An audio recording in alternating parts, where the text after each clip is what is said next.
Assalamualaikum warahmatullahi wabarakatuh. Saya Haji Rianto Esos, Ketua DPRD Kabupaten Bulungan, mengucapkan marhaban ya Ramadan. Selamat menunaikan ibadah puasa Ramadan 1446 Hijriah kepada seluruh masyarakat Kabupaten Bulungan dan umat muslim dimanapun berada. Semoga di bulan suci ini kita semua dapat meningkatkan keimanan dan ketakwaan kepada Allah Subhanahu wa Ta'ala, serta mempererat silaturahmi dan solidaritas sosial di tengah-tengah kehidupan bermasyarakat. Mari jadikan Ramadan ini sebagai momentum untuk meraih keberkahan, kedamaian, dan kebahagiaan. Wassalamualaikum warahmatullahi wabarakatuh. Assalamualaikum warahmatullahi wabarakatuh. Alhamdulillah Rabbil Alamin. Wassalatu wassalamu ala asyrafil anbiya wal mursalin Sayyidina wa maulana Muhammadin wa ala alihi wa ashabihi ajma'in. Allahumma la ilma lana illa ma'allamtana innaka antal alimul hakim. Rabbi israh li sadri wa yassir li amri wahlul uqdatan min lisani yafqahu qawli. Alhamdulillah, kita sama-sama bersyukur kepada Allah Subhanahu wa Ta'ala yang masih memperkenankan kita untuk bertemu kepada bulan yang penuh rahmat, bulan yang penuh ampunan, bulan yang penuh maghfirah dari Allah Subhanahu wa Ta'ala, yaitu bulan suci Ramadan.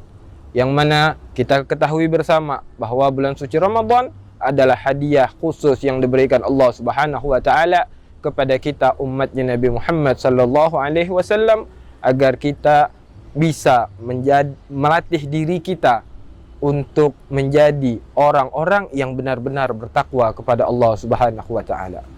Kaum muslimin yang dirahmati Allah Subhanahu wa Ta'ala, puasa adalah ibadah yang banyak memiliki manfaat. Salah satu dari manfaat penting dari beribadah puasa adalah menahan diri kita dari hal-hal makanan ataupun minuman-minuman yang diharamkan oleh Allah Subhanahu wa Ta'ala, baik dia haram secara zat maupun haram secara sebab.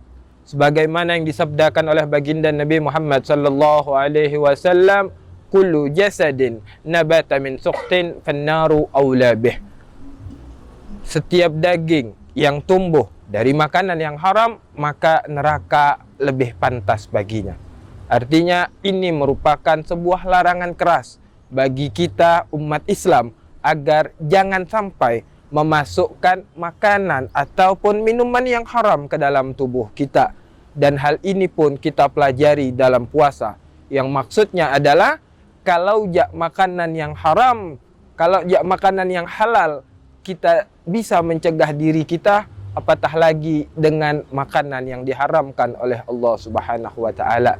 Maka oleh sebab itu, jangan sampai kita merusak ibadah puasa kita yang mulia ini dengan berbuka menggunakan makanan yang diharamkan oleh Allah Subhanahu wa Ta'ala.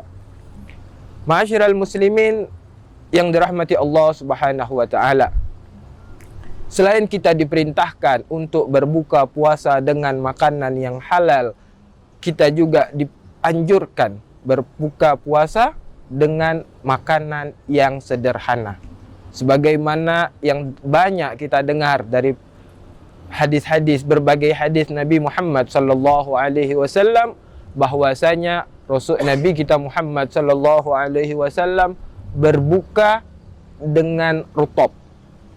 Apabila tidak mendapati rutab, maka Rasulullah berbuka dengan kurma. Apabila Rasulullah tidak mendapati kurma, maka Rasulullah hanya cukup berbuka dengan air. Pertanyaannya bagi umat Islam, apakah Rasulullah tidak mampu menyediakan hidangan berbuka yang lengkap? Apakah Rasulullah tidak mampu menyediakan hidangan berbuka yang nikmat seperti yang kita lakukan pada saat ini?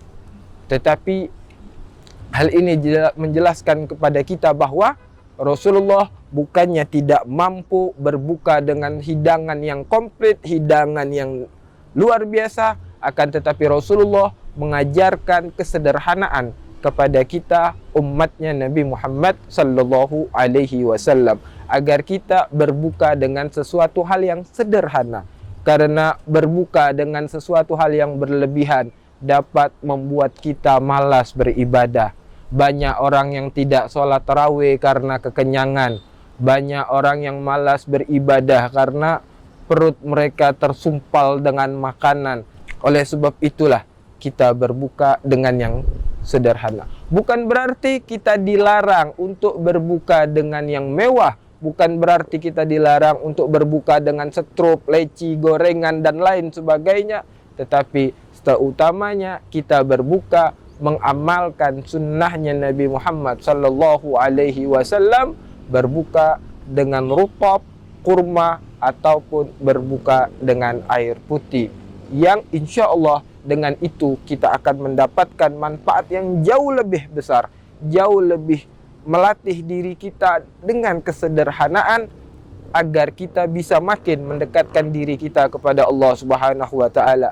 Bukankah yang utama dari pelajaran Ramadan adalah kita mendekatkan diri kepada Allah? Setelah kita mendekatkan diri kepada Allah dengan berpuasa, kita mendekatkan diri kepada Allah dengan berbuka dengan yang halal, kemudian kita mendekatkan diri kita kepada Allah Subhanahu wa taala dengan berbuka sesuai dengan apa yang dianjurkan oleh Nabi kita Muhammad sallallahu alaihi wasallam, yaitu berbuka dengan yang sederhana. Semoga Allah Subhanahu wa taala menerima seluruh ibadah Ramadan kita dan menghapus dosa-dosa kita, dan semoga kita dapat memanfaatkan Ramadan ini dengan sebaik-baiknya untuk menjadikan diri kita orang-orang yang benar-benar dapat merealisasikan nilai-nilai ketakwaan yang sebenarnya dalam diri kita. Amin ya rabbal alamin. Assalamualaikum warahmatullahi wabarakatuh.